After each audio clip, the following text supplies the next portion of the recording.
Hola Agustín, ¿Cómo va, Claudia? ¿Todo tranquilo? bien, por ahí. Bien, bien. Rebeca Nijovic a la red de escuelas de Beterram. La verdad que es un honor y es una alegría tenerte entre nosotros y contar con tu ayuda, ¿no? Para llevar adelante esta misión tan desafiante que es la noble tarea de enseñar.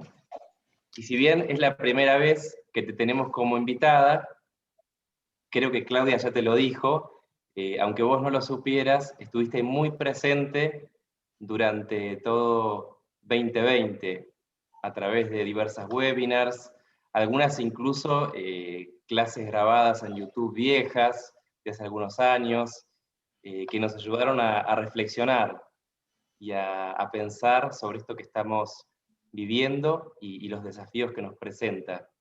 Así que de mi parte y en nombre de todos los educadores beterramitas, solo resta darte las gracias y bueno, ahora Claudia va a presentarte, aunque creo que sos conocida por todos. Bueno, gracias Juan Pablo. Sí, para que los docentes sepan, con los directivos que tuvimos una vez por mes encuentros en pandemia, estuvimos trabajando, como decía Juan Pablo, con Rebeca virtualmente. Y ahora la tenemos virtualmente, pero más presente, y eso nos da mucha alegría. Y para los que no la conocen, les cuento que Rebeca ha desarrollado sus principales líneas de trabajo teórico y práctico en temas de formación docente y formación de formadores de docentes desde la perspectiva de prácticas reflexivas.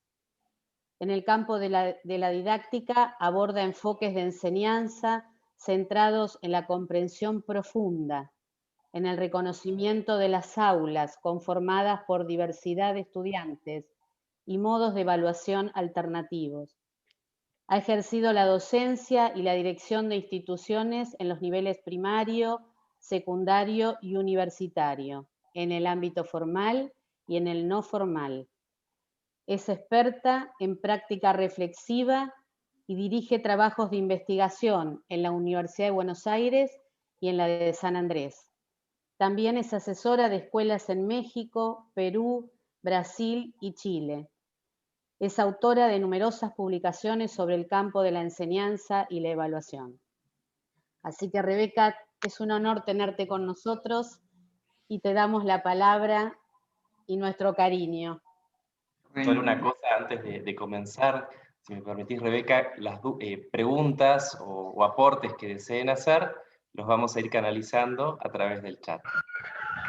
¿Sí? buenísimo. Bueno, buenas tardes a todas, a todos. Muchísimas gracias, Claudia, Juan Pablo, por la invitación. La verdad es que a mí me alegra cuando se juntan y arman redes y comparten, ¿no? Creo que es una manera en que el año pasado, frente a la situación tan crítica que vivimos, pudimos abordar toda esa incertidumbre, toda esa situación compleja y aprender unos de otros, ¿no? Y creo que es una de las mejores maneras.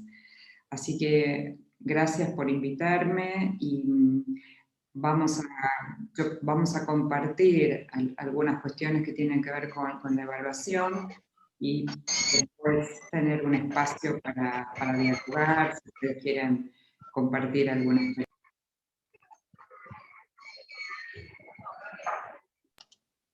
Todo gusto, vamos a habilitar el espacio de diálogo. Déjenme que voy a compartir la pantalla. Ahí va. Muy bien. Bueno, y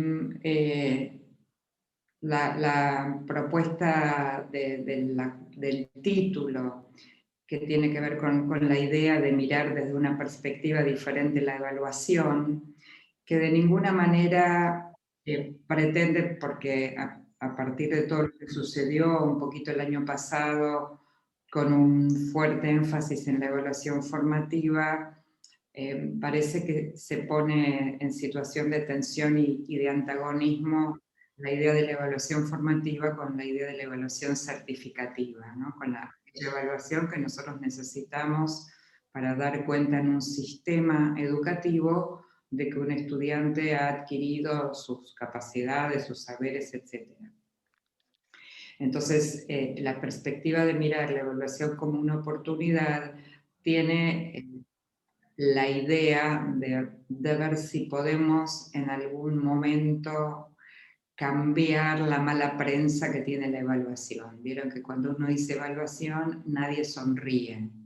Cuando uno dice evaluación, todo el mundo, bueno, si no le duele la panza, le duele la cabeza, y si no, hay miles de excusas maravillosas para no participar de una situación de evaluación. Y entonces, por supuesto que esto tiene que ver con una historia, con una tradición, con muchos años de un modelo de evaluación tradicional. Entonces, cómo construir una mirada diferente de la evaluación, entendiéndola como una oportunidad, y vamos a ir viendo qué tipo de oportunidades nos ofrece. La primera cuestión que quiero compartir con ustedes es que necesitamos que haya coherencia entre los modos de enseñar y los modos de evaluar. Hay mucha investigación que nos muestra fracasos o malos resultados de los estudiantes en sus evaluaciones, y muchas de esas investigaciones muestran que el motivo, o por lo menos uno de los motivos por los cuales estos estudiantes no logran avanzar en sus aprendizajes, tiene que ver con la incoherencia entre los modos de enseñar y los modos de evaluar. Por ejemplo, si yo enseño a través de proyectos, que ahora está de moda enseñar a partir de proyectos, y después evalúo con 5 preguntas de evocación de información. Bueno, esa situación genera, obviamente, en muchos estudiantes un mal resultado de esa evaluación, pero el motivo de ese resultado tiene que ver en principio con la coherencia entre los modos de enseñar y los modos de evaluar. Entonces, esta es la primera idea que quiero recuperar para ustedes. Les decía de entender la evaluación como una oportunidad, porque lo que nosotros pretendemos es que el estudiante, cuando hablamos del campo de la evaluación, el estudiante sea capaz de mostrar lo que aprende, que sea capaz de mostrar, de hacer visible los logros, los avances, que también pueda reconocer cuáles son sus debilidades o fortalezas como estudiante, cuáles son las estrategias que a él mejor, ella mejor le funcionan. Por supuesto, como les decía al principio, además de la función clásica de aprobar, promover, certificar, etc. Entonces, desde esa perspectiva, digamos, de entender la evaluación como una oportunidad, el año pasado las políticas públicas de nuestro país y de la mayoría de los países latinoamericanos plantearon trabajar fuertemente con el concepto de evaluación formativa. Y, por supuesto, esto armó una cantidad de discusiones acerca de pero que cuando ni bien salió la primera comunicación, en realidad decía, no vamos a evaluar este año, ¿no? Porque pareciera que la evaluación formativa no es evaluación, ¿no? En realidad, casi confundiendo que lo que no íbamos a hacer era calificar, pero que sí íbamos a evaluar. Los docentes estamos evaluando permanentemente.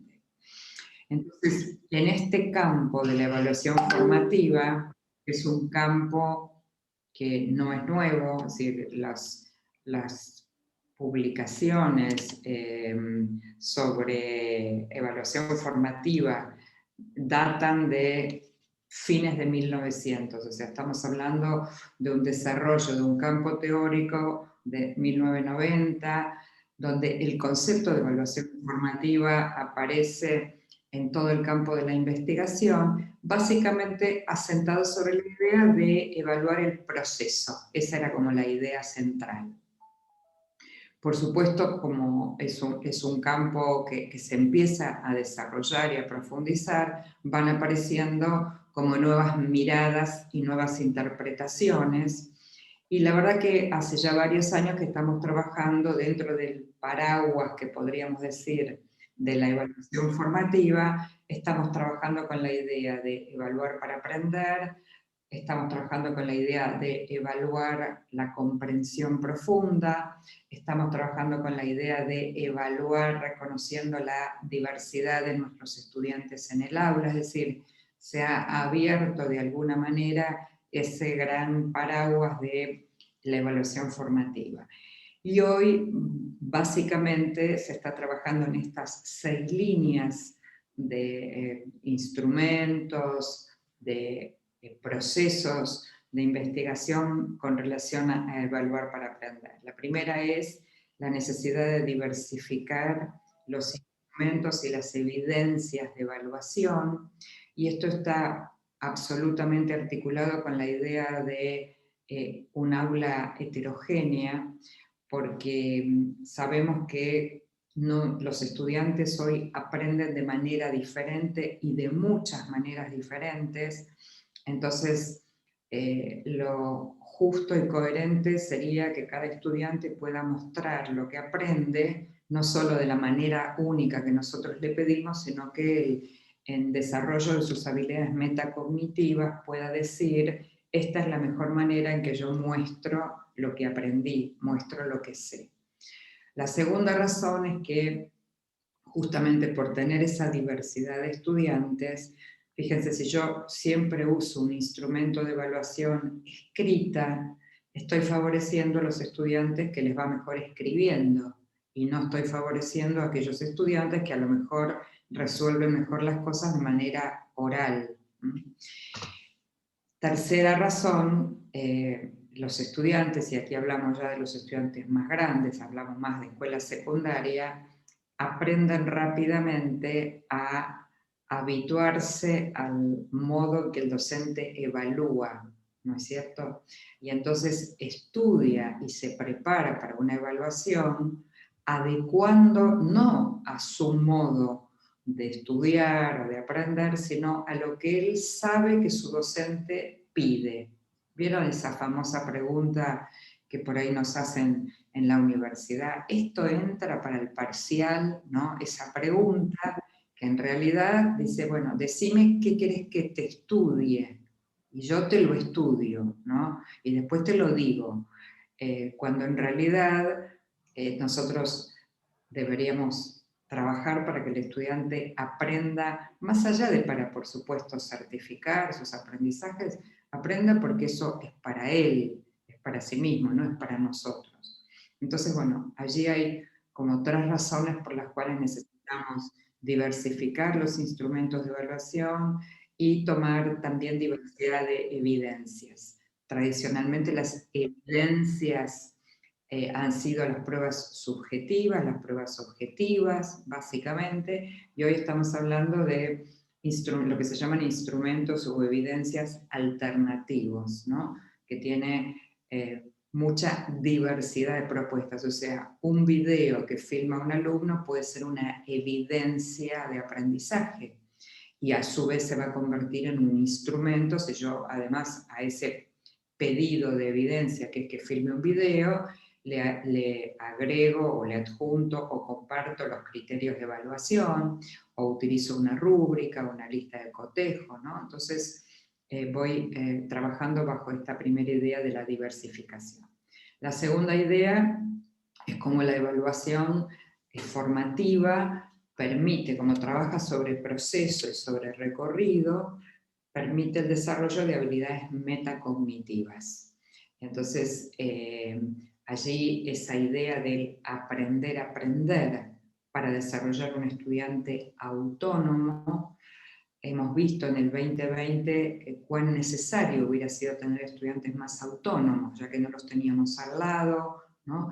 Y salir un poco de ese modelo de dependencia donde el estudiante siempre nos pregunta, ¿voy bien? ¿No? Y uno diría, ¿por qué tenemos que nosotros solo decirles si van bien, porque el estudiante no puede desarrollar autónomamente esa capacidad de darse cuenta, de mirar su propia producción, de encontrar explicaciones, de poner en palabras lo que hace, como un desarrollo a lo largo de toda la escolaridad. Esto no es para ningún curso en particular, esto hay que empezarlo en la sala de 4, la sala de 5, seguir sumando en la escuela primaria y seguir sumando en la escuela secundaria para poder efectivamente lograr el propósito fundamental que tiene la evaluación formativa y el evaluar para aprender, que es lograr un estudiante autónomo. Entre otras razones, porque ya sabemos que va a tener que seguir aprendiendo a lo largo de toda la vida. Y cuando esté con nosotros, pero también cuando ya no esté con nosotros, que esté en otros ámbitos, en su ámbito laboral, en su vida social, familiar, etc. La tercera idea, tal vez una de las más centrales de este enfoque, es ofrecer retroalimentación formativa. Y aquí hay un campo enorme de desarrollo de instrumentos, de investigación sobre retroalimentación formativa, porque se ha demostrado que la buena retroalimentación formativa impacta en la mejora de los aprendizajes de los estudiantes. Y nosotros queremos impactar para que mejoren sus aprendizajes. Entonces la retroalimentación aparece. Yo después voy a compartir algunos ejemplos con ustedes de todo esto que les estoy planteando ahora. La cuarta idea es muy vinculada con los procesos de metacognición, del desarrollo de la autonomía, promover la autoevaluación y la evaluación y retroalimentación entre pares.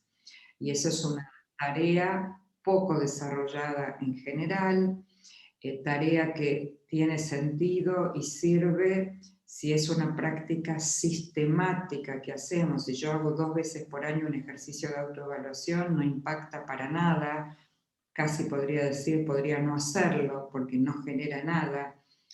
Son prácticas que hay que enseñarlas, los estudiantes no tienen por qué saber para qué se hace una evaluación, cuál es el sentido. Y lo que sucede, y el año pasado lo vimos bastante, que cuando se les plantea hacer una autoevaluación por primera vez, el estudiante responde en la autoevaluación, vieron, otra vez, no lo que de verdad les pasa con el aprendizaje, sino lo que supone que si contestan así, se le baja o se le sube un punto. Con lo cual, esta asociación a los instrumentos de autoevaluación con la calificación. Y eso para nada tiene que ver con la idea de la evaluación formativa. La quinta idea es trabajar con los criterios de evaluación de manera explícita, transparente, y si podemos lograr compartir con los estudiantes, no solo comunicarles, sino también construir con los estudiantes los criterios de evaluación, estaríamos dando un avance muy importante en esta perspectiva. Y la última idea es trabajar con lo que se llaman evaluaciones auténticas, que son esas evaluaciones bien vinculadas al mundo real, bien vinculadas a la resolución de problemas, de casos, de enigmas, de preguntas potentes, en lugar de evaluaciones que le pidan al estudiante que repita información de memoria. Son evaluaciones donde se pide que el estudiante use lo que aprende para entender mejor un problema, para identificar un problema en su comunidad o en el mundo que lo rodea, que pueda explicar con sus propias palabras, que pueda sugerir alternativas de solución a esa situación. Entonces hay toda una línea de trabajo de lo que significa una evaluación auténtica, tiene características, criterios, etc. Entonces, en términos, digamos, de estas ideas que estoy compartiendo con ustedes, voy a ir tomando algunos ejemplos, en algunos casos de instrumentos. Todos son ejemplos trabajados con docentes, algunos producidos por docentes, y todos son flexibles en el sentido de que no hay por qué tomar el ejemplo y hacerlo tal cual. Los docentes pueden sobre esto variar, modificar, crear sus propios instrumentos de evaluación. Pero a modo de ejemplo, en el desarrollo de habilidades metacognitivas, por ejemplo, un buen ejercicio tiene que ver con que el estudiante, por ejemplo, se dé cuenta si le falta información, que un estudiante pueda decir si la estrategia que eligió, por ejemplo, para resolver ese problema fue efectiva o tiene que buscar otras estrategias. Cuando un estudiante tiene la capacidad de analizar varias estrategias, encontrarle ventajas y desventajas y elegir la que él considera más adecuada para sí mismo. Cuando el estudiante puede monitorear su avance, ¿no? Cuando digo lo hace solo, lo hace solo con instrumentos, ¿sí? O sea, para monitorear mi avance tengo que trabajar con una lista de cotejo, con una rúbrica, no es que yo miro mi producción y digo, qué lindo mi trabajo, ¿no? Sino que lo miro en función de los criterios, de lo que se espera que yo aprenda, y obviamente cuando puedo reflexionar sobre lo que aprendo, ¿no? En términos de hacer visible mi aprendizaje, darme cuenta. Fíjense acá, por ejemplo, una herramienta que usamos, la escalera de la metacognición, donde por ejemplo, si trabajamos con un proyecto durante 2 semanas con nuestros estudiantes, el día que iniciamos el proyecto trabajamos con las preguntas del escalón de inicio, ¿no?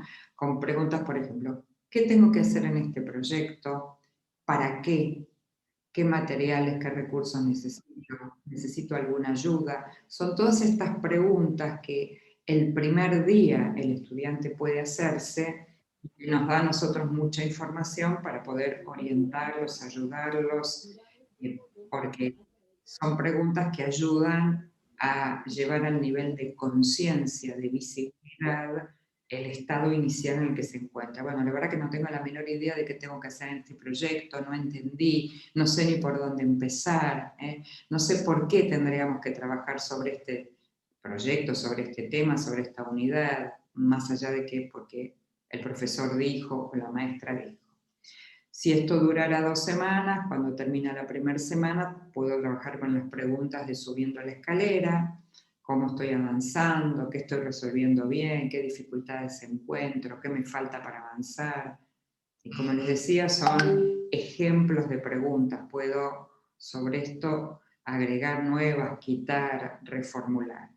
Y al finalizar, cuando termina la segunda semana, preguntas de qué aprendí, cómo lo aprendí, qué me resultó fácil o difícil, cómo lo puedo mejorar, para qué me sirvió. Bueno, todas preguntas que me permitan revisar todo el recorrido que yo hice. Esta manera o este enfoque de la metacognición tiene como este horizonte, que cada estudiante en algún momento genere sus propias evidencias de aprendizaje. O sea, yo le puedo pedir alguna, pero a su vez él podría sumar su propia evidencia de aprendizaje, que daría cuenta del desarrollo de sus habilidades metacognitivas. En el campo de lo que tiene que ver, les decía, de autoevaluación, retroalimentación entre pares, compartir criterios y demás, lo que usamos en este enfoque es lo que llamamos asistentes de la evaluación, como esos ayudantes que nos van a ayudar a desarrollar una buena evaluación formativa. Y yo voy a compartir con ustedes ejemplos de algunos instrumentos que tienen aquí, cuestionarios, listas de cotejo, rúbricas, protocolos, tickets de salida, portafolios, y porque todos estos instrumentos podrían servir tanto para autoevaluación como para retroalimentación del docente al estudiante o de los estudiantes entre sí. Con lo cual, también, además de mostrarles ejemplos, en unos minutitos más también voy a conceptualizar algunas cuestiones de retroalimentación que me parecen muy importantes. Fíjense, simplemente les voy a mostrar distintos ejemplos, ¿no? Para que vean, se pueden llevar a la práctica todas estas ideas. Elijo un espacio curricular y tengo, en este caso, propongo que valoro esta fortaleza que tenés. Es decir, si yo estuviera haciéndolo a modo de autoevaluación, yo podría identificar obviamente una fortaleza, pero en este ejemplo soy yo, profesora, quien voy a utilizar esta herramienta para ofrecerle algo de retroalimentación a mi estudiante. Entonces valoro esta fortaleza que tenés, y acá escribiría donde dice completado por el maestro. Me pregunto, y le comparto al estudiante algo que yo me pregunto sobre su trabajo, sobre su desempeño, y una sugerencia. Ustedes verán, tenemos una columna para que el estudiante pueda hacer comentarios una vez que recibió la primera columna que escribí yo. Podría haber comentarios de las familias, en el caso de que yo proponga que se les muestre a los padres eso, y también habría, por supuesto, posibilidad de compartir con un par. Por supuesto, no quiere decir que tengo que usar las 4 columnas. Puedo elegir trabajar con 2 de estas columnas, no con las 4, con una sola, así todas las variantes que a ustedes se les ocurra. Aquí un ejemplo de pauta de cotejo, de lista de cotejo para niños más pequeños, donde fíjense que siempre redactamos en primera persona para que el estudiante pueda apropiarse con más facilidad de los instrumentos. Aquí lo que hizo Julieta fue marcar cómo ella se autoevaluó, y aquí verán una columna donde la maestra empezó a escribir alguna retroalimentación en función de donde Julieta fue marcando con la X, donde ella identifica que se encuentra en relación a la tarea, en este caso, que le había propuesto la maestra. Este es un ejemplo de autoevaluación que usaron en segundo año en algunas escuelas en la provincia de Buenos Aires, ¿no? Donde ustedes ven aquí hay preguntas, pude comunicarme con mis profesores regularmente, logré resolver las actividades propuestas y mostrar cómo las hice, bueno, distintas preguntas, y aquí en la lista de cotejo una categorización sin problemas, me costó un poquito, necesité ayuda en proceso para conseguirlo, y una última columna con 3 frases incompletas con una invitación a que las familias que el año pasado fueron partícipes activas en el proceso, ¿no?, de enseñanza y de aprendizaje, pudieran completar su mirada, su perspectiva sobre el aprendizaje de sus hijos. Este ejemplo de protocolo, ¿cuál fue tu parte favorita del trabajo y por qué? ¿Cuál fue tu parte menos favorita y por qué? Si pudieras volver a hacer esta tarea, ¿qué harías de manera diferente y por qué? Como verán, la pregunta tercera tiene que ver con la metacognición, con ayudar al estudiante a darse cuenta de cómo está aprendiendo. Aquí tienen otro ejemplo también donde la metacognición aparece. Este es un ejemplo que se usó este año en la provincia, el año pasado, perdón, en la provincia de Tucumán, con escuelas secundarias, que tenía que ver con un ejercicio que era cuánto pensás que aprendés en cada materia, y a partir de esa pregunta, el pedido que los alumnos eligieran alguna materia, podría ser con todas, y las consignas eran: pensá algo que aprendiste muy bien en esta materia, ahora pensá cómo te diste cuenta que lo aprendiste, y el cuarto es: explicáselo a un compañero con palabras o con un gráfico. ¿Por qué? Porque sabemos que una de las maneras de saber si alguien aprendió muy bien es cuando se lo puede explicar a otro, cuando se lo puede enseñar a otro. Entonces, enseñárselo a otro también, además de contribuir a la comprensión profunda, también habilita esas habilidades metacognitivas que les planteaba. Aquí tienen, por ejemplo, un ejemplo de cuestionario de autoevaluación, donde la pregunta es pedirle a los estudiantes que identifiquen las dificultades que encontraron al realizar una tarea, un ejercicio, al desarrollar algo específico que le hemos pedido. Entonces acá hay un listado, que por supuesto este listado puede cambiar, depende de quiénes son mis estudiantes, depende del nivel educativo, etcétera, pero la idea es que el estudiante pueda identificar cuáles son las dificultades que encontró. Esa información me llega a mí y yo con toda esa información puedo decidir estrategias de acompañamiento a los estudiantes en función de las respuestas que haya dado. Las rúbricas, de las que ustedes habrán escuchado hablar bastante, pero las rúbricas han sido una ayuda muy importante, porque la rúbrica, a diferencia de la lista de cotejo, no trabaja ni con cantidad ni con frecuencia, sino la rúbrica trabaja con descripciones que permiten mirar, por ejemplo, en este caso, la capacidad del estudiante para planificar una investigación con distintos niveles de calidad. Y siempre ven al final una columna para comentarios, que puede ser del propio estudiante, del docente, de pares, en el uso, digamos, de las rúbricas. Los tickets de salida, que como su nombre lo indica, es eso que le pedimos a los estudiantes al finalizar, puede ser una clase, al finalizar una semana, si es, por ejemplo, la escuela primaria, al finalizar una semana de trabajo, una unidad. Entonces, el ticket de salida es un ejercicio fundamentalmente de retroalimentación para nosotros, los profesores, ¿no? En este ejemplo, me di cuenta que, me sorprendí, me despertó curiosidad, tengo una nueva pregunta, ¿qué aprendí hoy? ¿Qué obstáculos encontré? ¿Qué nueva pregunta?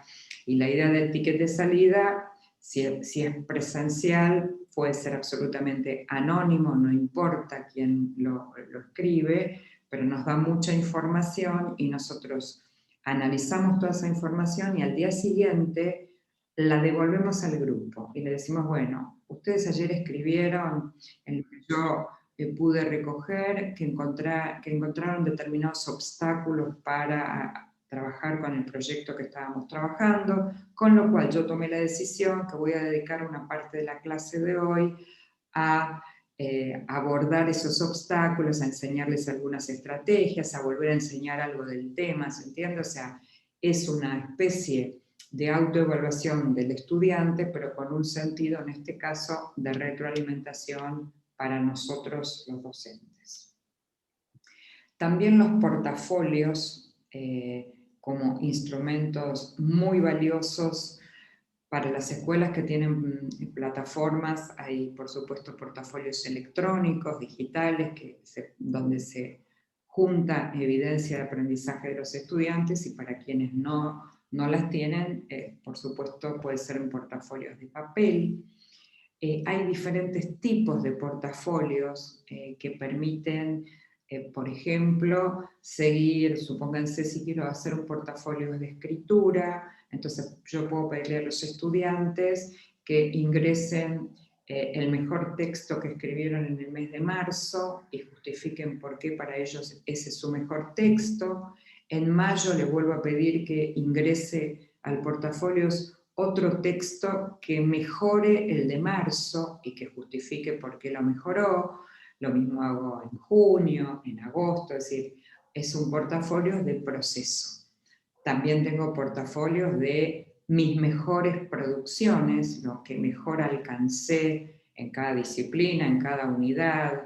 Un portafolio de desarrollo de mis capacidades de aprender a aprender. Portafolios mixtos donde yo pido algunas entradas específicas, pero los estudiantes pueden elegir ingresar otras evidencias. Es decir, les quiero decir con esto es que hay muchas modalidades de portafolios y son instrumentos bien interesantes para acompañar procesos, para acompañar el trabajo por proyectos, por problemas, por casos, etcétera, como un instrumento también del campo de la evaluación formativa. Me quiero detener un poquito en el tema de retroalimentación, porque les decía al principio que es uno de los temas que la investigación ha mostrado que más incidencia, más impacto tiene del aprendizaje de los estudiantes. Uno diría, ¿es nueva la retroalimentación? No, no es nueva, pero sí ha cambiado su sentido, porque la retroalimentación que nosotros conocemos históricamente es básicamente decirle al estudiante, esto está bien, esto está mal, aprobaste, no aprobaste. Es una retroalimentación unidireccional, básicamente emite un juicio de valor.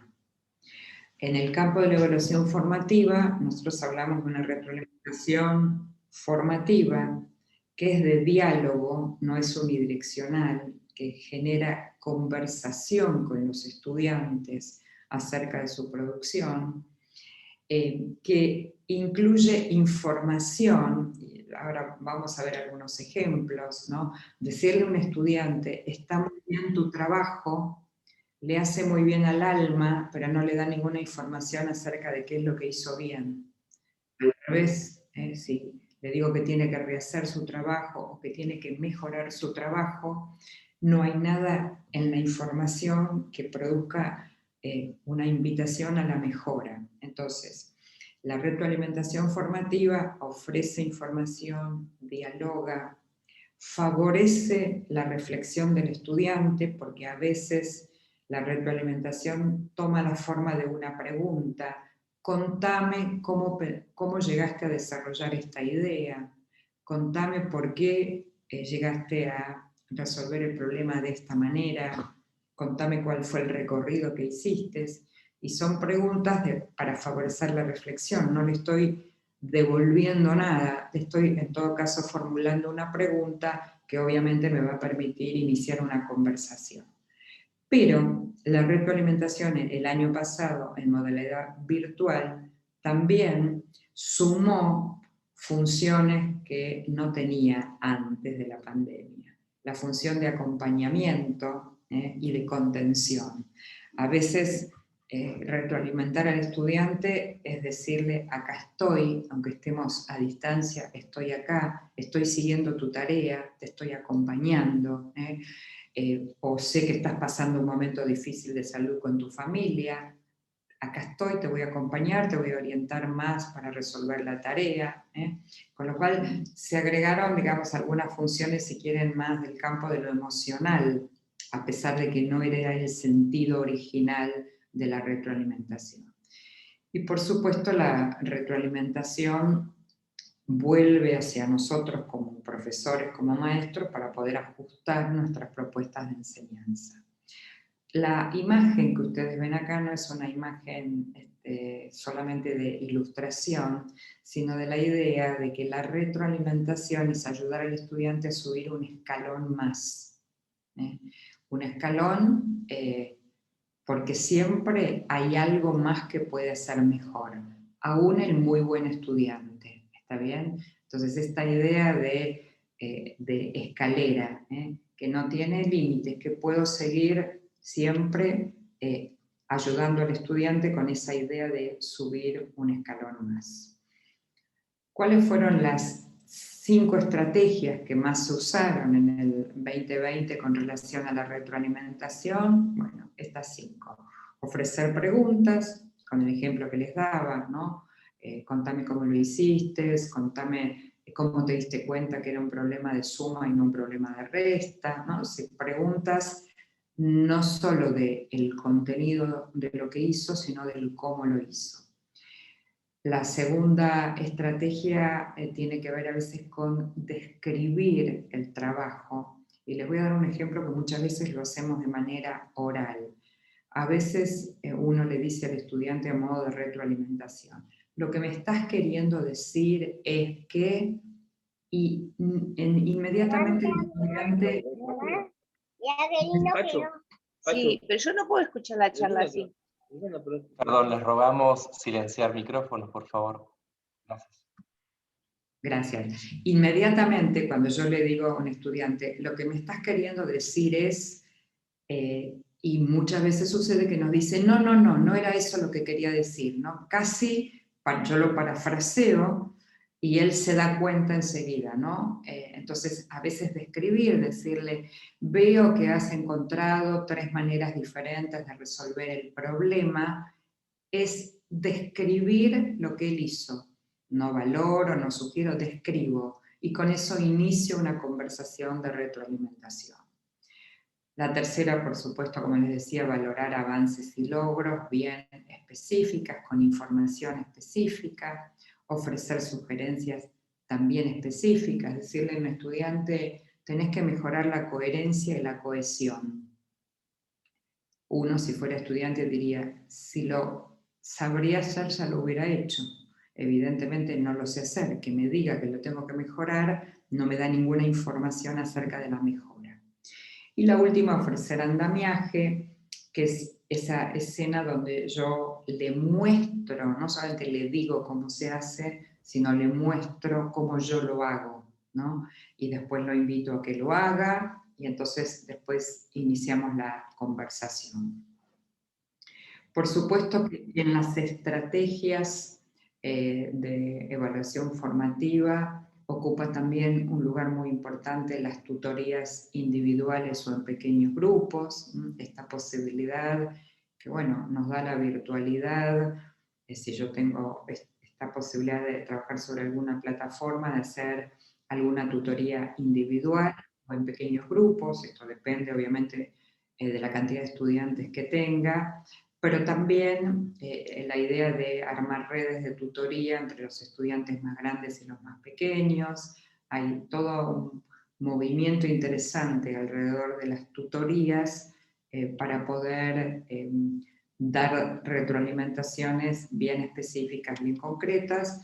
Por supuesto, donde no hay plataforma, y el año pasado hemos visto a lo largo y a lo ancho de nuestro país y de Latinoamérica muchos lugares sin conectividad, con lo cual, bueno, la tutoría a través del WhatsApp, de un videollamado, de un llamado telefónico, de un mensaje de audio, digo, hemos apelado a todas las posibilidades de recursos sobre hablar. Muchas veces la radio y la televisión han funcionado de alguna manera de conexión con esos estudiantes, con alguna suerte de retroalimentación bastante particular, porque, por ejemplo, trabajando con docentes del sur de nuestro país, casi cayéndose al mar, ¿no? Porque pueblito más al sur de la Argentina, nos decían que el único medio que tenían era la radio. Y entonces los docentes idearon una estrategia súper sencilla, pero muy interesante, mostrando también la creatividad de nuestros docentes. Grababan audios que se los hacían llegar al locutor de la radio para que los pasara, para que los chicos los pudieran escuchar. Y en esas grabaciones los estimulaban, les decían, por ejemplo, Juan, sé que seguro estás ahí, acordate que tenés que hacer las cuentas de multiplicar, ¿no? Ese mensaje individualizado, ¿no? Sin tener retorno, por supuesto, inmediato, pero ¿qué sucedía? También les enseñaron a los chicos a grabar mensajes de respuesta. Entonces muchas veces el mensaje venía de mí, le decía, Senio, todavía no me salen las cuentas de multiplicar. No, y la radio se convirtió, digamos, en ese, digamos, estrategia, recurso, mecanismo de retroalimentación en lugares donde evidentemente la conectividad no ha llegado. Lo último que quiero compartir para que podamos abrir a conversar es el tema con las familias. Las familias han ocupado un lugar insólito, inédito el año pasado, no esperado nunca. En algunas discusiones o debates que tenemos, debatíamos, bueno, cuánto dejar entrar a la familia a la escuela y cuánto no. Y el año pasado les pedíamos, por favor, ¿no? Ayuden a sus hijos, prendan las cámaras, revisen la tarea, etcétera, etcétera. Entonces, en este sentido, digo dos cosas porque este año no tenemos presencialidad 100%, con lo cual vamos a seguir necesitando hacer alianzas con las familias que permitan un trabajo más conjunto, y eso significa que tenemos que, por un lado, explicarles más cosas a las familias, ¿no? Que antes no necesitábamos hacerlo. Ser más claros cuando compartimos los criterios de evaluación, bueno, cómo se los informamos a las familias, cómo les explicamos a las familias la nueva modalidad que vamos a tener, un poco presencial, un poco virtual sincrónica, un poco virtual asincrónica, cómo vamos a integrar esas tres modalidades. Bueno, todo esto que es importante anticipar a las familias de una manera mucho más clara, más explícita, ¿no? Con mucha más cantidad de información y claridad de la información. Pero también el año pasado hicimos experiencias muy interesantes de mandarle esas 3 preguntas a las familias para nosotros recibir miradas de las familias acerca de sus hijos. Entonces, una pregunta era, ¿qué descubrieron acerca de cómo aprenden sus hijos? Porque los padres no tienen a los hijos 8 horas en casa mientras están aprendiendo, estaban en la escuela. Con lo cual hay muchas cosas que las familias no saben. Y fue muy interesante porque han mandado mucha información a los maestros, a los profesores, desde cosas muy sencillas.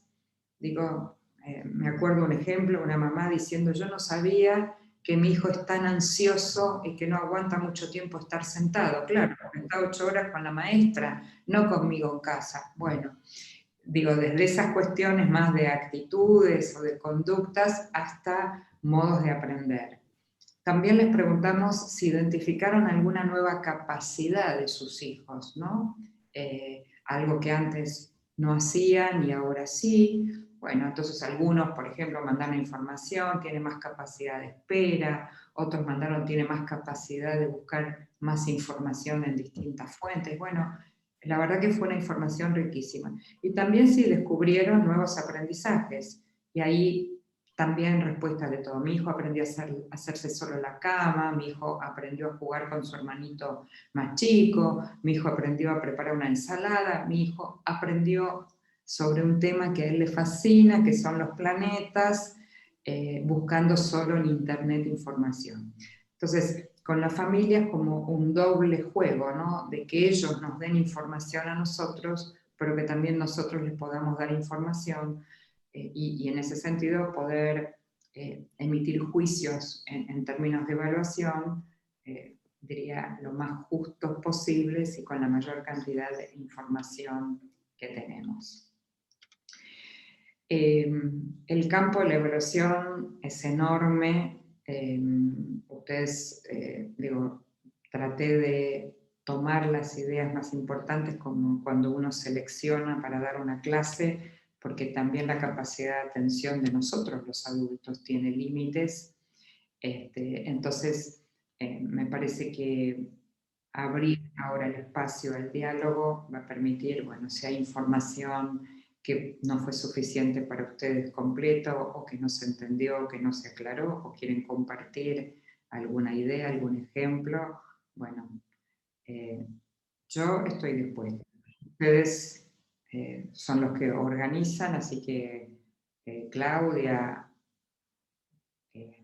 no lo veo ahora a Juan por ahí, pero bueno, sí, no importa. No, me imagino, solo que con la cantidad de pantallitas es casi, ¿vieron Buscando a Wall-E? Ese libro, Buscando a Wall-E, sí, podríamos hacer un juego, pero bueno, como ustedes quieran, digo, organizar, pero con todo gusto podemos dialogar. Perfecto. Si te parece mejor abrir el micrófono o te parece mejor escribirlo por el chat. Ustedes quieran. Si hay algo que aprendimos en el 2020 es flexibilidad. Si no se puede de una manera, lo hacemos del otro.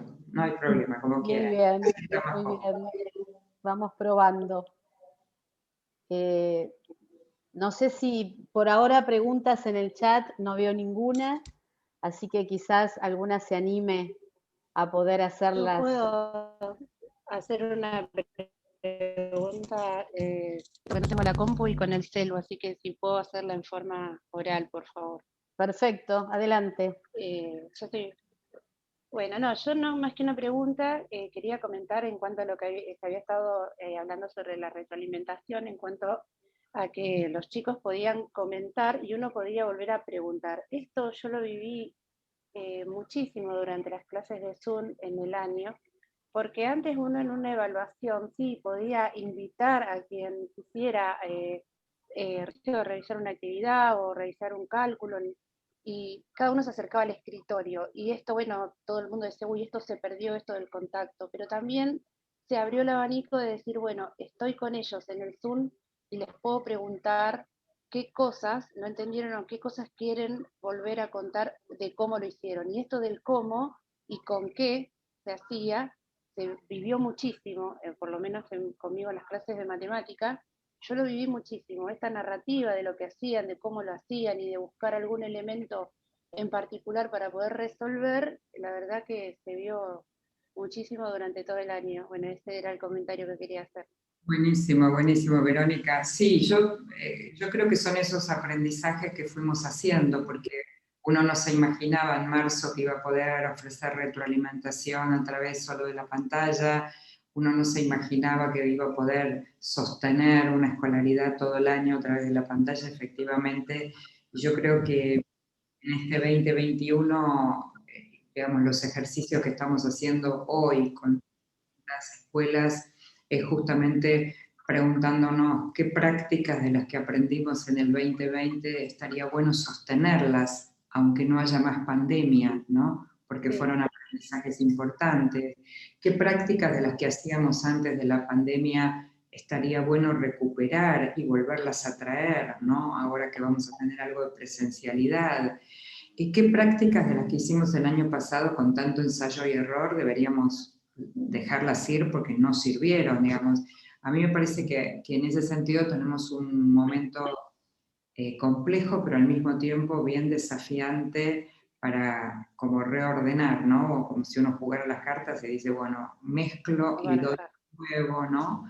Porque nos hemos dado cuenta de que no tiene mucho sentido determinado tipo de clases, ¿no? O sea, que vale la pena pensar, por ejemplo, el ejemplo más claro, vieron que antes de la pandemia se discutía mucho con el tema del aula invertida, ¿no? Esta idea de que, bueno, se mande información, que el estudiante la lea en su casa o mire un video y después en clase discutir.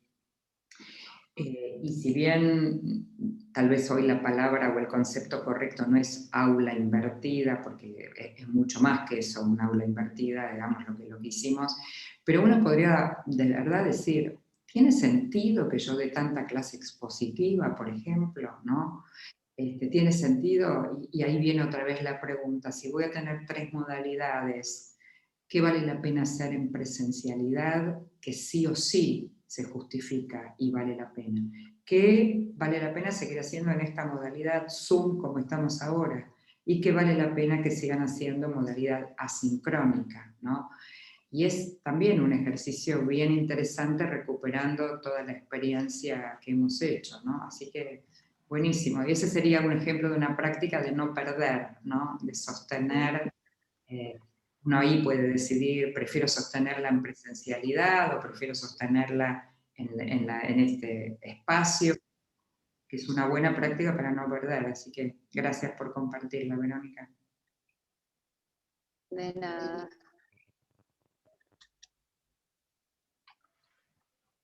Claudia nos dice, muy interesante esta visión de la evaluación como oportunidad.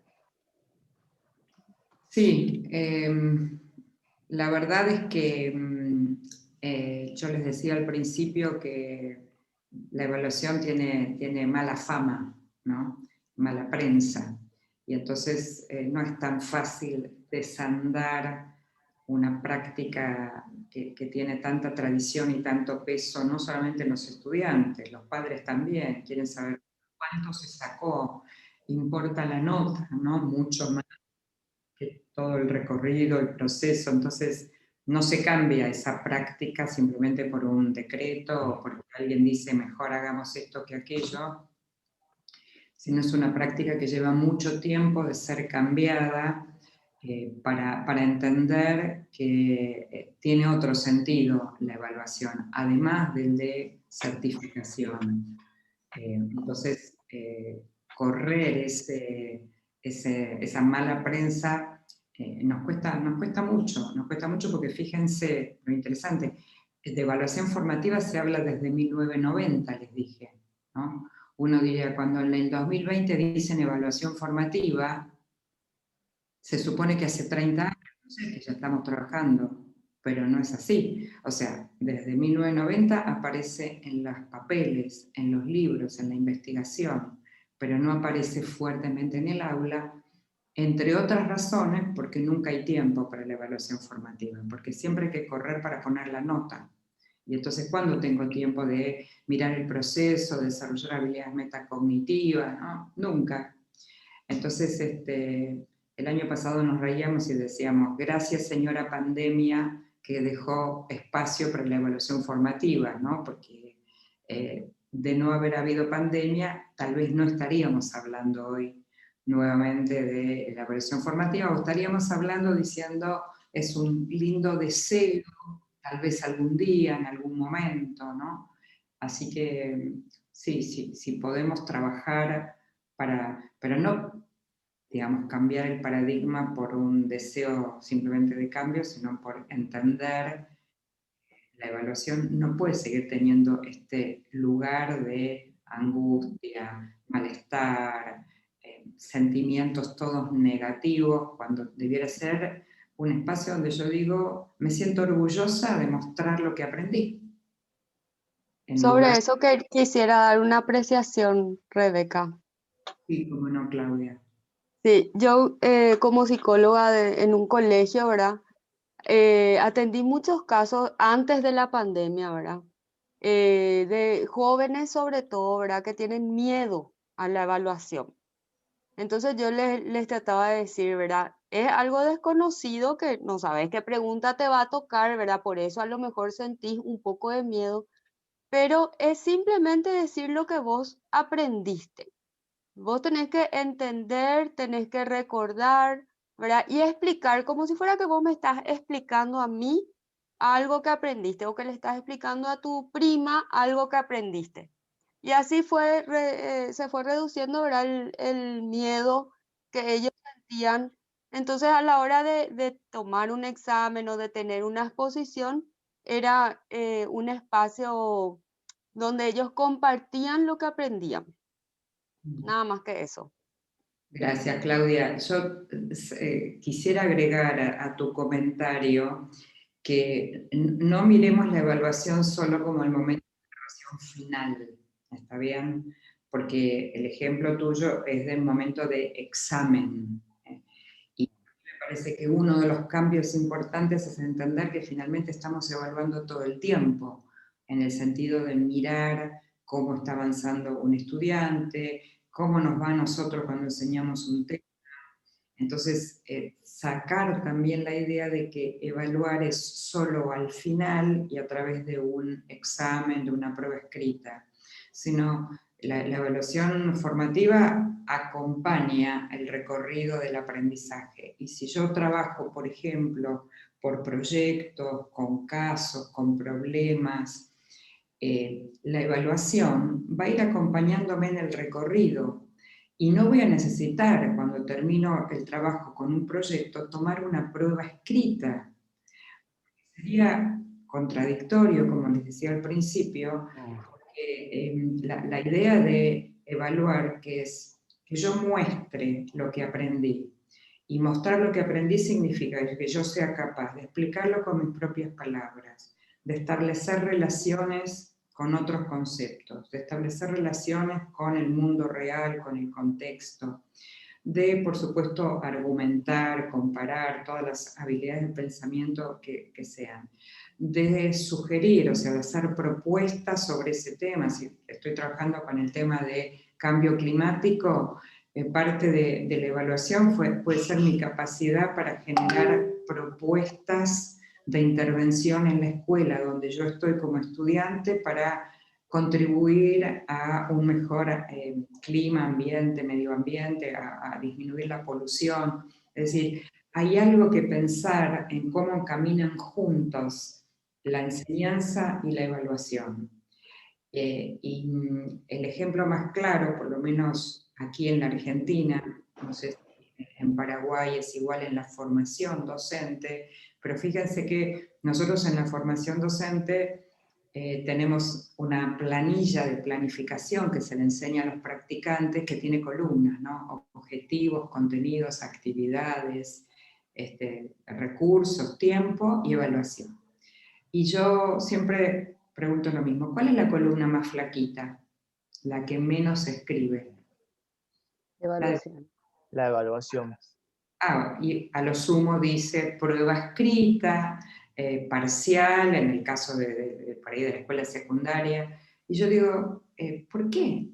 Si cuando yo pienso en la planificación de lo que voy a enseñar, debería estar pensando al mismo tiempo en los criterios de evaluación, en las instancias, en los momentos donde vamos a parar para ver cómo estamos avanzando, en los instrumentos que vamos a ir usando, como las rúbricas, por ejemplo, que hay que usarlas desde el primer día, no el último día. Con lo cual, uno diría, la evaluación va acompañando el proceso de enseñanza. Con lo cual, en el último día, por supuesto que puedo, si quiero, hacer por ejemplo, una pregunta integradora, pero el resultado de la evaluación para su calificación no debiera ser eso último que hizo el último día. Debería ser todo lo que yo fui recogiendo como evidencias durante las 2 semanas que duró el proyecto, o la unidad de indagación, o la unidad didáctica, o lo que sea.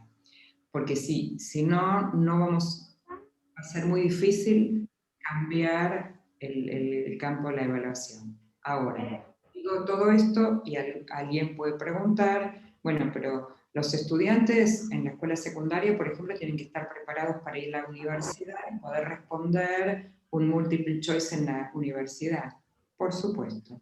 Entonces yo me tomaré el trabajo en 4º año, en 5º año, de proponerles un multiple choice, explicarles la diferencia entre el multiple choice y los modos que estamos evaluando en nuestro colegio, explicarles cómo se estudia para un choice de manera diferente a cómo se estudia cuando estamos, por ejemplo, trabajando por proyectos. Y por supuesto que los voy a preparar con este tipo de instrumentos para ir a la universidad con ese sentido, pero que no es la modalidad que en nuestro colegio elegimos de evaluación. ¿Se entiende? Porque si no los dejo también sin herramientas a los estudiantes. Pero eso lo puedo empezar en 4º año. Hasta 4º año puedo trabajar muchísimo con toda esta modalidad y que los estudiantes entiendan, comprendan, que la evaluación los acompañe ni con temor ni con susto, sino con orgullo de mostrar lo que sé, de preguntar cuando necesito ayuda, de darme cuenta que por acá no voy, que tengo que cambiar de estrategia. En ese sentido, digo, pensar cómo caminan juntas la enseñanza y la evaluación. Bueno, me fui, le sumé a Claudia cosas que Claudia no preguntó, pero le agregué. Yo quería decir, por mi parte, por experiencia personal, ¿no? Yo soy profe de secundaria, que nosotros, creo que todos los docentes aplicamos esto de la evaluación, que es una evaluación en proceso, que no es simplemente un examen escrito y que eso va a reflejar la nota de lo que el alumno hizo durante, por ejemplo, todo el año. Me parece que el problema a veces pasa porque los padres tienen todavía esa estructura de que es como que habría que descontracturar un poco y, por parte sería de las familias, y que ellos también entiendan de que la evaluación es un proceso y que no son solamente las notas de un examen. Lo digo por experiencia personal, ¿no? Porque me ha pasado por ahí que determinado chico ha tenido otra nota en la cual el padre no está de acuerdo en función a determinados exámenes. Y en realidad el examen no determina una nota, sino el conjunto de cómo fue desarrollándose su trayectoria educativa durante el año. Eso nada más quería aportar, que me parece que también está bueno para pasar la información o que los padres también puedan entender esto, que la evaluación es un proceso y que no es el momento solo del examen. Sí, comparto totalmente y parte de educar a los padres en estas maneras diferentes de aprender y de evaluar también es función nuestra, pero también es cierto que si yo, por ejemplo, trabajo con una rúbrica que tiene criterios, y esa rúbrica la conocen también las familias, porque la idea de los criterios es para que sean públicos y compartidos. Y eso significa públicos y compartidos con las familias, con los estudiantes, con los otros profesores. Entonces, si uno le envía a un padre una rúbrica de qué es lo que estamos evaluando de su hijo, y el hijo tiene la rúbrica y la usa durante el proceso, ya la discusión de la nota se minimiza porque está transparentada. ¿Qué voy a mirar del aprendizaje de los estudiantes? La discusión de la nota es cuando los criterios no, están ocultos. Entonces yo tengo, entre comillas, como mamá, el derecho de discutirle por qué le puso un 7 o un 8, porque mi hijo es tan bueno, ¿no? Claro, no. A partir de eso yo siempre doy los criterios al comienzo del año, pero igualmente me ha pasado de estos cuestionamientos y obviamente... Porque es una práctica muy nueva. Claro. Es una práctica muy nueva, claramente. Sí. Pero recuerden igual que no alcanza con mostrarlo el primer día de clase. Claro, tal cual. Pero lo que voy es eso, que aunque uno lo muestre y lo explique, los padres o las familias están tan estructuradas con esto de la nota, de los exámenes, que a veces se olvidan lo que uno al comienzo del año expuso de cómo iba a ser la trayectoria de esa determinada materia con los chicos. Totalmente, y por eso digo que es un largo proceso de cambio de cabeza. Para mí hay que ir como, en realidad, desaprender. En realidad, venimos de una escuela en donde ese es el criterio, donde la evaluación como un distanciamiento, como un misterio. Yo creo que el alumno se siente sin ese miedo de tener que decirle qué entendió, cuando el proceso es natural en ese acercamiento de la evaluación, como planteabas tú, Rebeca, como una oportunidad. El tema que también me parece que está bueno hacer el mea culpa y la reflexión de que los padres y las familias son producto de también lo que nosotros fuimos mostrando, ¿no? Por lo menos generaciones atrás, en donde la evaluación sí era algo cerrado, donde sí se evaluaba el final, donde los escritos marcaban la condena, y creo que también de a poquito se tiene que ir educando a los padres también, pero dentro de una coherencia como equipo docente, sobre todo en secundaria, ¿no? Ay, Sí. me sumo, ay, perdón. Decime, Carola, agrega. A lo que dice Paula, porque yo creo que más allá de la evaluación, yo creo que nosotros somos también los que tenemos que hacer una evaluación personal, digamos, porque estamos formando gente, chicos que para dentro de 20 años una realidad totalmente distinta. Ya vimos que en un año de pandemia cómo cambió el mundo. Entonces, también nosotros salir de nuestra zona, porque es cierto, las familias son otra generación, pero nosotros somos esa misma generación de pronto y seguimos con los mismos parámetros. Entonces, salir de las zonas de confort cuesta, pero tener una evaluación hacia nuestra función y nuestro rol, porque es totalmente distinto el alumno hoy y además formarlo para trabajar dentro de pronto 20 años, que no sabemos cómo va a ser la realidad. Totalmente. Yo quiero retomar de lo que las dos planteaban, Paula, en principio. Yo no hablaría de mea culpa, porque uno diría, si uno mira para atrás, digo, el modelo de educación o de evaluación más tradicional también corresponde a un contexto. Es decir, yo quisiera decir, la escuela de antes era mala y la de ahora es buena. No es así, o sea, la escuela de antes hay escuelas buenas, escuelas malas, ahora hay escuelas buenas, escuelas malas. Lo que nosotros, me parece que deberíamos hacer no mea culpa, sino revisar nuestras prácticas, ponernos al día con quiénes son los estudiantes que tenemos, como decía recién Carola, a quién estamos formando, revisar cómo fuimos formados nosotros, no para hacer una crítica de cómo fuimos formados en el contexto en el que fuimos formados, en esa época. Entonces, uno no busca la culpabilidad, sino revisar, ¿no? Nuestra zona de confort, repensarnos, mirar a quién estamos formando. Eso es lo que estamos haciendo. Y ligo esto con una pregunta de Marcia, porque en la unificación de criterios, en la construcción de criterios compartidos, consensuados en los equipos docentes, que es muy importante. Porque imagínense, y tomo el caso de escuela secundaria, ¿no? Yo soy una alumna y voy a recibir 13 rúbricas diferentes, una de cada profesor de cada materia. Es muy complejo. No puedo administrar retroalimentación rúbrica de 13 profesores que me mandan. Entonces, hay un primer ejercicio de consensuar algunos criterios.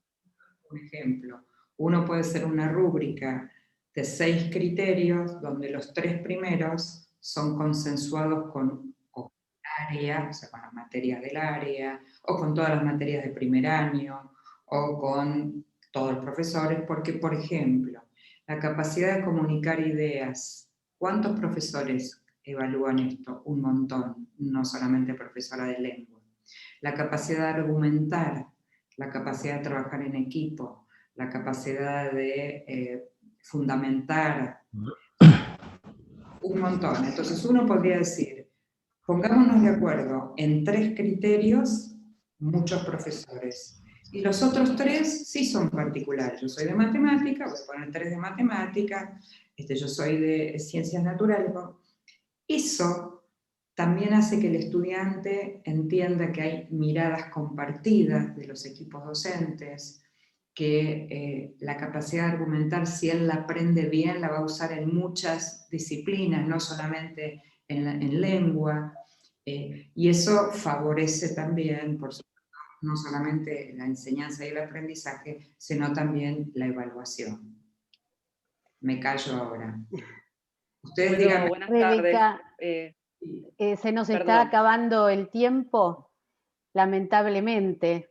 Quizás podemos hacer 2 o 3 preguntitas más, ¿te parece? Como ustedes son los dueños de esto. Así que... Claudio de Garicoy se escribió hace rato que quería la palabra, así que le vamos a dar a él. Buenas tardes a todos. No sé si me escuchan. Buenas tardes a todos. A Rebeca, es un placer escucharte. Yo soy profesor de filosofía y por ahí algunas cosas que dijiste me interesaron sobremanera. Primero porque a veces en la evaluación ponemos mucho el acento en la trayectoria y no en el itinerario, ¿no? El itinerario es más la experiencia que los chicos tienen y a veces también saber que la nueva geografía escolar el año pasado fue a través de otras áreas. O sea, el colegio como institución pierde esa... O sea, si los chicos quieren volver al colegio porque realmente prefieren aprender de esa manera o quieren porque ellos, la convivencia, el estar juntos es lo que los congrega, más que aprender los conocimientos, porque en verdad hay muchas cosas que los chicos han aprendido y aprenden por sí mismos fuera de lo que el docente le enseña. Entonces, en Internet, si uno habla de una especie de pansofía de la educación, los chicos saben mucho más cosas que la mayoría de nosotros en un montón de áreas tecnológicas, áreas de ciencia ficción u otras cosas, y a veces nosotros en la escuela nos cuesta mucho traer esos criterios para evaluar también. ¿Qué evaluamos? Lo que ellos saben, no solamente lo que aprenden en el colegio. Y lo otro, que me parece también un desafío, es poder trabajar en proyectos, porque los chicos, como vos bien decías, de esta idea de que están aprendiendo muchas rúbricas, materias separadas, y nos cuesta mucho hacerles entender a los chicos que en tercer año, en cuarto año, en quinto, en sexto, las materias están relacionadas. El problema me parece es un problema más humano nuestro. Es un ego del docente que a veces nos cuesta trabajar con otros compañeros, compañeras para poder hacer un proyecto juntos. Y eso creo que ayuda primero a que los chicos tengan un testimonio claro de que uno puede trabajar en comunidad a pesar de que somos distintos, porque somos distintos profesores, que se den cuenta de que hay nodos que son iguales, y cuando ellos vayan a la facultad van a poder, si estudian sociología, antropología, hay una materia que, justo te lo dijo otro profe que también habla de lo mismo, y nosotros como que nos cuesta generar esa red. Los chicos aún estudian por materia, tengo que estudiar para esta materia, y no logran hacer esas conexiones. Me parece un desafío interesante, quizás empezás a trabajar más en proyectos, porque obviamente hay cosas que si hablamos de educar para la ciudadanía, hay que preguntarse cuál es la ciudadanía que queremos para Latinoamérica. Una ciudadanía unida, con valores cristianos. Nosotros trabajamos en el colegio en la espiritualidad de San Miguel, por lo tanto, obviamente que la solidaridad, el encuentro, el salir al encuentro del otro, de las periferias, tiene que ser algo que construya nuestra comunidad, y no solamente que tengan que aprender cosas porque, qué sé yo, las tienen que repetir. La idea es interiorizar y poder transformar. Yo por lo menos planteo en las clases siempre esta idea de pasar por 3 puntos. La reflexión, aprender a reflexionar, a tener un pensamiento crítico y después llevarlo a la práctica. Que es muy difícil, porque para evaluar también cuesta. ¿Cómo evaluamos cuando los chicos a veces tienen distintas maneras de expresarse? Por eso me parece que los instrumentos de evaluación pueden ser varios. A algunos chicos les gusta hacer videos. Yo me doy cuenta que muchos chicos son muy buenos haciendo videos, lo que es la programación, y por ahí te pueden expresar algo muy bien. Otros les va muy bien con la oralidad, otros son más tímidos, no se animan a hablar. Y pienso que hay que buscar distintos instrumentos para que los chicos puedan desarrollar libremente lo que piensan. Y es también lo que nosotros tenemos que sacar, esa carga emocional que tiene la evaluación. Decimos, bueno chicos, mañana evaluación, y a los chicos obviamente se te desmayan ahí. Entonces hay que pensar que la evaluación sea parte también del proceso.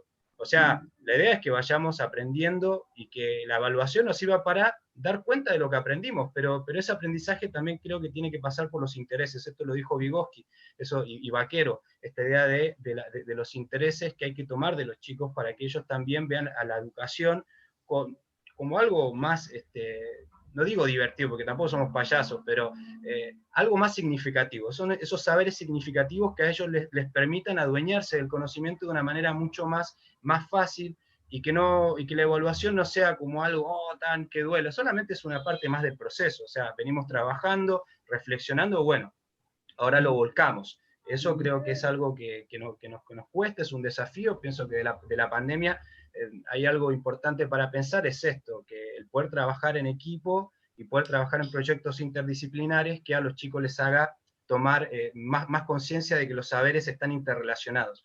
Así creo que es más fácil que las rúbricas se unan y que tengamos criterios comunes. Bueno, eso, gracias. Gracias, Claudio.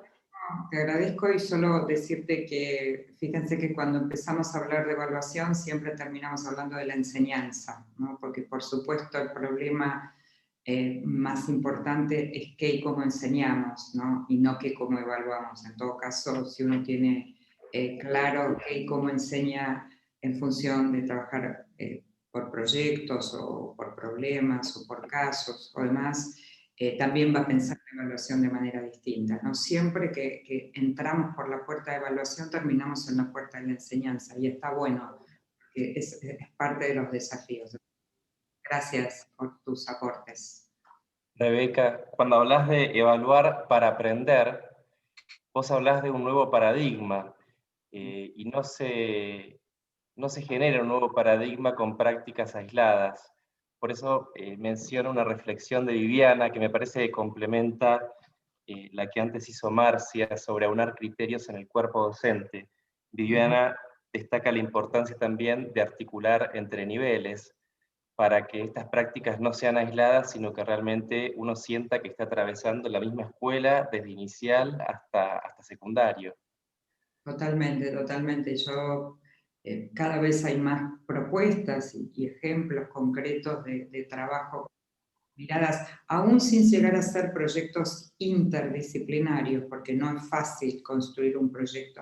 Es más fácil construir un proyecto multidisciplinario que uno interdisciplinario, pero uno puede hasta empezar por algo más sencillo. Tomemos un mismo tema y lo mira cada profesor en su materia de su perspectiva. Digo que esa sería como la mínima correlación, hasta por supuesto todos juntos y pensar un mismo proyecto, ¿no? A mí me parece que hay mucho recorrido para hacer y que la pandemia y los chicos aprendiendo cosas por su cuenta, y los chicos con la tecnología, o sea, hay muchos datos hoy que tenemos para poder revisar nuestros modos de enseñar, no aislados, no cada uno haciendo un pedacito de eso, mirando más los problemas, los proyectos, los enigmas, las preguntas potentes, totalmente. Hay un...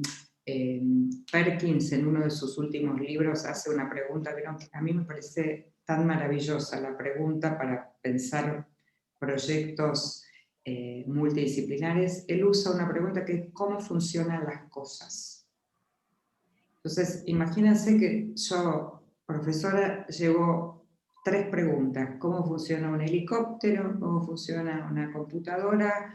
¿Cómo funciona, no sé, un avión? No importa, un lavarropas. A esa pregunta, ¿cuántos conceptos de cuántas disciplinas podríamos utilizar? Un montón. Y por supuesto es mucho más interesante, digo, trabajar en cómo funciona, no sé, un avión, que venga el profesor de física y me dé una fórmula para aprenderme. Voy a necesitar probablemente la fórmula para entender algo, ¿se entiende? Pero lo que me dispara, lo que me atrapa como estudiante, lo que me interpela y me desafía, es esa pregunta, ¿cómo funciona un helicóptero? No sé, construyó una hipótesis de cómo funciona. ¿Qué puede aportar el profe de matemática?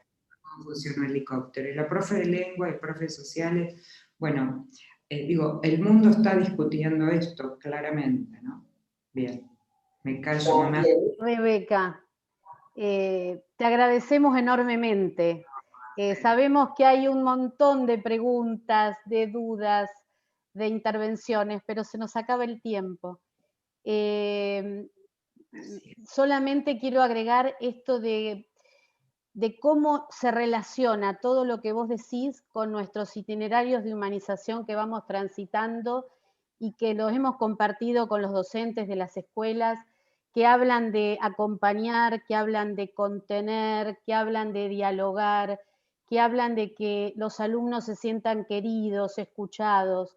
¿Cuánto tiene que ver con lo que vos hoy nos contaste, ¿no? Qué bueno que hoy, que somos casi 300 docentes, podamos abrirnos a esta nueva modalidad, a esta evaluación de proceso, pero también a esta forma de concebir la educación. Así que te agradecemos muchísimo. Es un placer haberte podido traer a este Zoom. Y bueno, Juan Pablo, no sé si algo más para decir. No, simplemente reiterar la gratitud de todos nosotros y también a todos los que participaron. Las reflexiones, lo que comparten, sus preguntas son tan valiosas, pero bueno, el tiempo es tirano. Gracias, Rebeca, gracias. Ha sido enormemente enriquecedor. Gracias. Alguien puso que sos un mensaje esperanzador para este año, así que muy bueno eso, para empezar con ganas.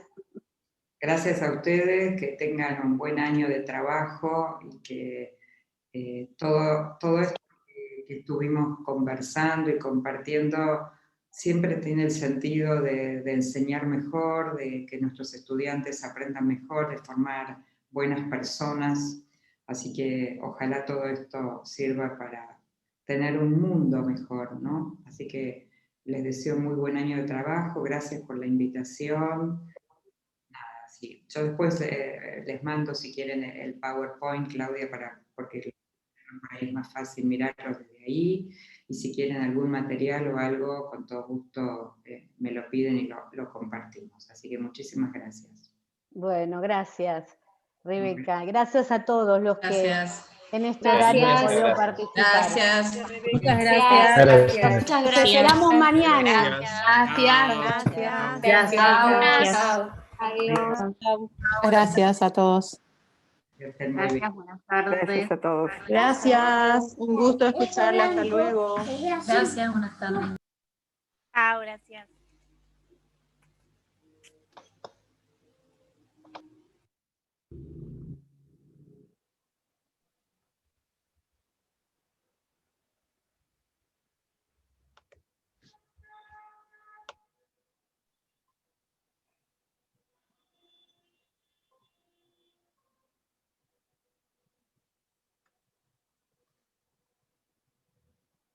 Chao, hasta